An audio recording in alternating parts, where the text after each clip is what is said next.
Good morning, guys. Good morning. Good morning. Once again, welcome to South Africa Lately, a channel that discusses South African trending news. We do, however, grab here and there from international news when it is trending enough to be brought here. Now, the topic that I'm bringing this morning is a topic I want to ask farmers, especially white farmers in South Africa. Is it worth it? Is it worth it? But before I enter into this, please, I would like to first greet two groups of people. The first group is my fellow South Africans. Good morning, South Africans. Good morning, my beautiful South Africans.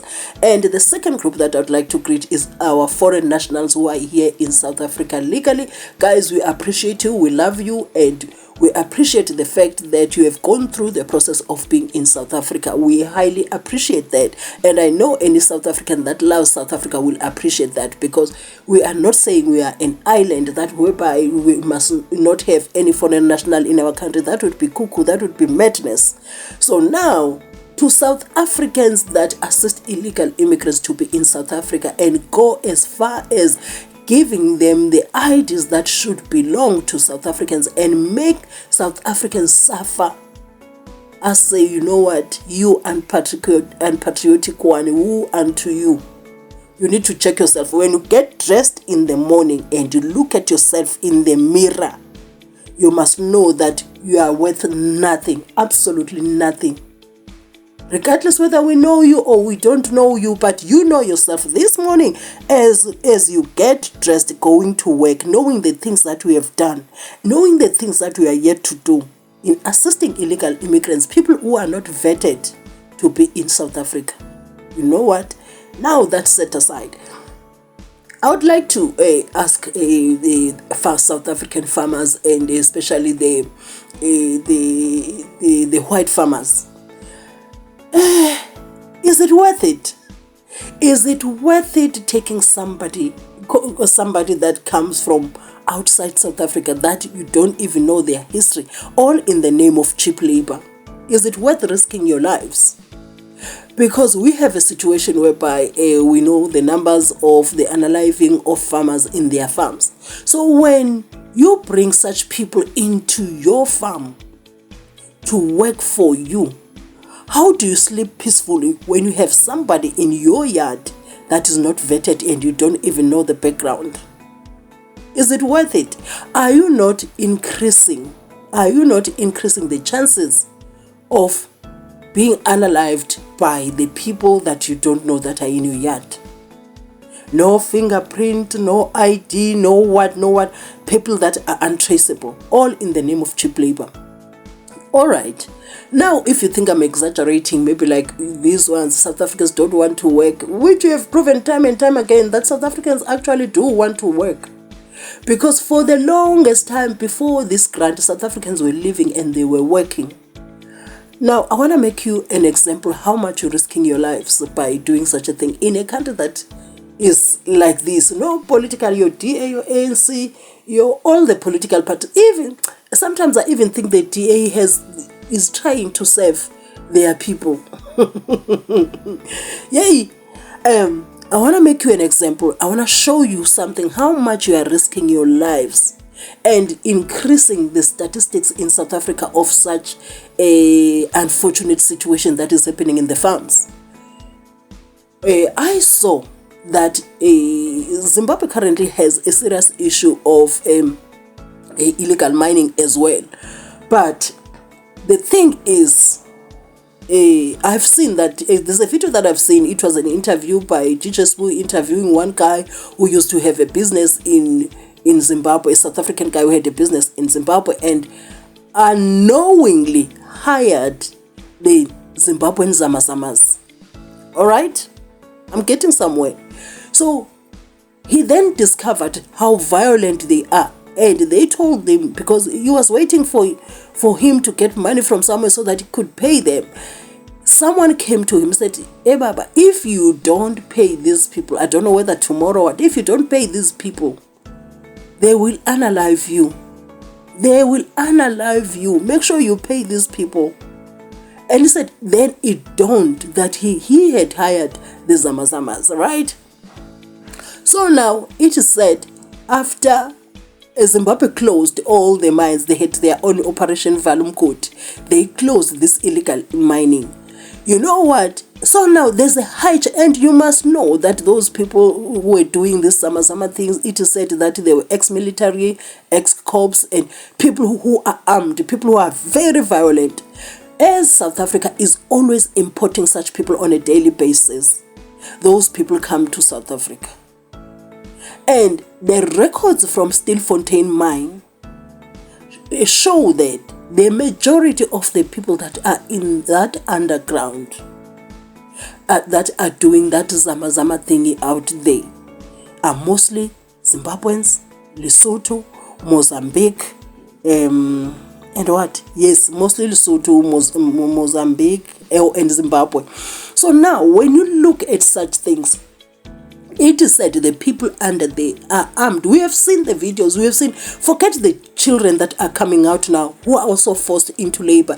And they have complained that they've been held hostage by the people who are heavily armed. It is no secret that there are grenades, there are guns there. So now, you take such people, you put in your yard to work for you. And we understand the relationship between some farmers and their employees, the disrespect, sometimes the total disregard of those people. And you do such a thing, guys, you are risking with your lives. I must say this, you are totally, is it worth it? Is it worth it? Because now, you do that with somebody. We have seen it. Them unaliving people on camera and like taking a video, posting on social media. Sorry. So you bring such a person in your yard. What do you think is going to happen when you have a disagreement? What do you think is going to happen? Is it worth it? Is it worth it? It doesn't make sense to me. It really doesn't make sense to me, because according our government in South Africa is messed up. Politically, we are messed up. The agenda is like the political parties have a different agenda that is not taking care of South Africans. We used to have this relationship with farmers and the community long time ago. I grew up seeing this kind of relationship with farmers and their workers. So you would see parents coming from work, from a farm, bringing milk, sometimes it'd be some meat, and that relationship was peaceful. Do you understand? That relation, I'm talking after the apartheid, when the ANC was now in charge. We still had that good relationship. We used to look forward. I remember my aunt used to work in a farm, and she would come back home with a 25 liter of amasi, a meal and whatnot, and he loved the people that he worked for. They still have a relationship up to this day. Sometimes they call it to visit.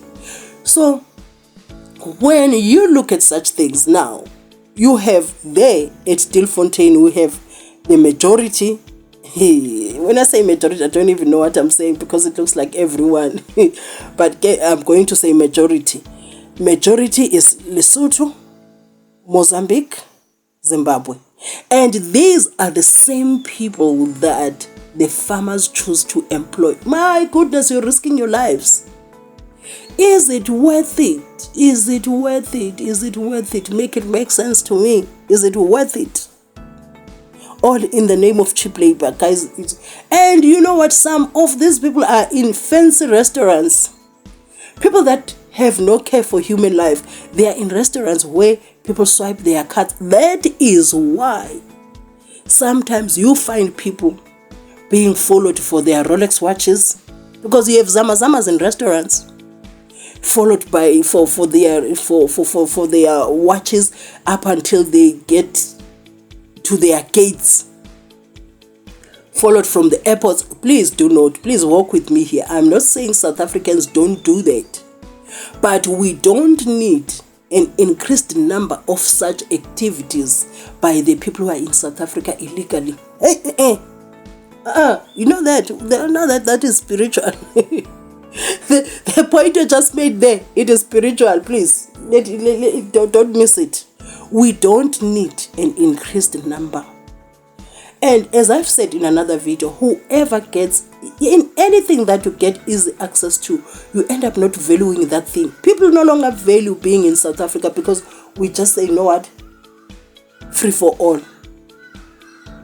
So going back to what I was saying, please, I need farmers to tell me why they choose illegal immigrants that are not vetted. Why is it worth the risk?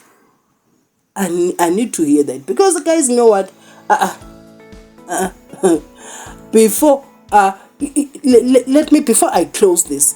So now we're having this the entire world looking at South Africa that is always violent towards its farmers, right? And I wonder if such factors like employing people who are not vetted, I wonder if they are included in the causes of this. I wonder, because we used to have such cases before in South Africa prior to this country being overridden by illegal immigration. We used to have such cases, but they were rare cases. They were rare cases. And even if it happened, finally that person who did it would be arrested. I'm telling you, there was once a case. I remember, let me tell you a story. I hope you guys are still watching up to here. Let me tell you a story. When I was growing up, I grew up under a roof of a woman, my mom didn't want us even to steal even 1 cent from anybody. I'm still scared of, in my adulthood, I don't want to take anything that belongs to nobody. My mom used to hate stealing. I want to make you 2 examples. I still remember, I'm going to start with the case of my brother. I still remember one other time my brother he just finished high school. He just started high school. And he came back home. So with his friend, they decided to be naughty, went into another farm, stole maize there, you know. They stole maize. And you know what happens in the villages. You find that you can plant your maize at the same time with a white farmer, but your own will still be so short, and nothing to eat from. Nothing to eat from that maize, right? So the farmer's own will always be ready to eat before our own people's maize. So my mom came from work and she found my brother and his friend cooking maize there in the pot on the stove. There was maize they cooking. My mom was like, "What is that?" My brother said, "It's maize, mom." My mom was like, "Where did you take it from? Because we don't have it. I'm just showing you something. I'm going somewhere with this." You see, my mom was like, "Where did you take this one from? Because we don't have it. Maize like this is normally from the farm." My brother was quiet. Do you know that maize was boiling? But the anger in my mom was picking that maize with her hand, throwing it outside. If she even forgot to take the entire pot, that's how much angry she was. She was dipping her hand in there, throwing that maize out. See, we lived in a community that hated crime. So now, number 2, there was once a case now. There were boys in our community, but older boys, that were like our brothers to us. But, in a smaller community, we become like this big family. So this guy comes. I knew that this guy was not working. Him and his brother were not working.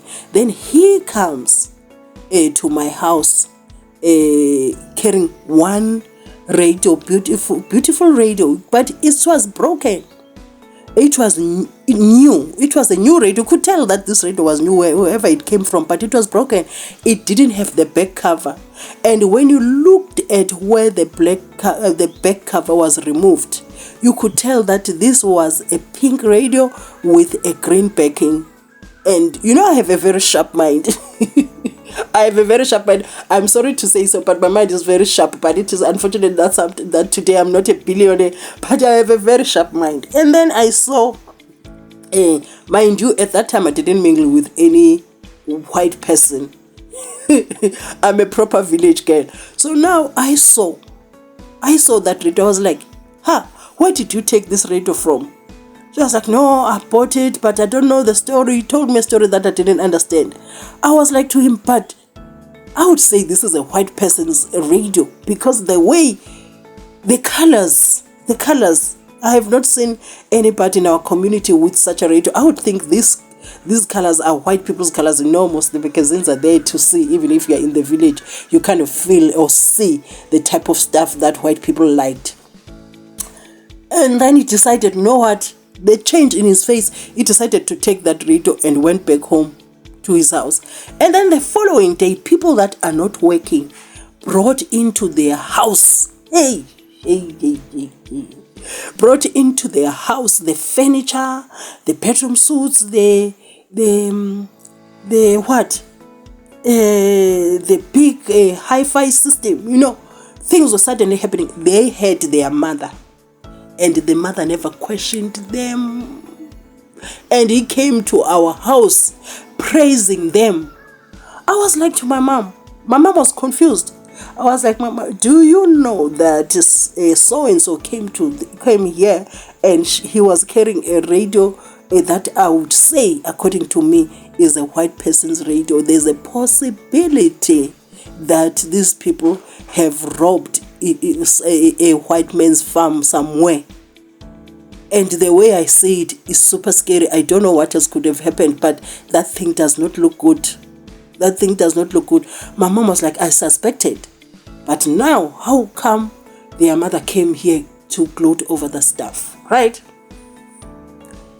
In a few days, we saw a police van, the helicopter moving around. Everybody in our community said it. They were like, go check in that house. Do you get? Go check in that house. And they were arrested. Oh, no. They were never arrested. Let me correct this. They were never arrested. They ran away. I don't know whether they went to KZN in some, I don't know, Pietermaritzburg, or they went to Pietermaritzburg, I think. So now, what happened? They lived their life on the run. But because the newspaper came out and their faces were out there, everybody was ready to point them. And the other one, I heard that they eventually, please pardon me, I got lost there. One other time they came back to our village and lived in the mountains and started stealing people's cows there and the sheep there so that they can sustain themselves, and came to the community to steal blankets until they were raided by the community and they were found. And the other one ran. The other one was captured by the community, was beaten up, put in a house, and he was unalived there. I don't want to go into the gruesome details, but he was unalived there. So the elder brother who was on the run, was caught by the people somewhere also and was unalived. So what I'm saying is, South Africans don't really have anywhere to run to. And when you have illegal immigrants and you employ them, they can do you anything. And by this time the sun rises, they would be in Zimbabwe, Lesotho, or Mozambique, and nobody will bring them back here. You get? Why are you risking your lives to that extent? I will never understand. Anyway, guys, we do have the comment section whereby we can continue having this discussion. I'm looking forward to hearing the views from the farmers themselves so that we do understand where they come from, because we have a country that is like this. It's like the way it is. So I would like, before I judge or overjudge, I would like to hear, because there are two sides to the story. I would like to hear from farmers or those who know farmers why they choose to employ illegal immigrants, regardless, people who are not vetted, and they end up increasing the statistics that we have. What makes you do so? Anyway, guys, thank you for watching my videos up to here. The comment section is open, whether you want to criticize the channel or want to add more to the topic, or you just want to share your views in general, or you want to criticize whatever you want to criticize, or also if you want to agree with me also, it's cool. The comment section is open. Guys, do have a beautiful day.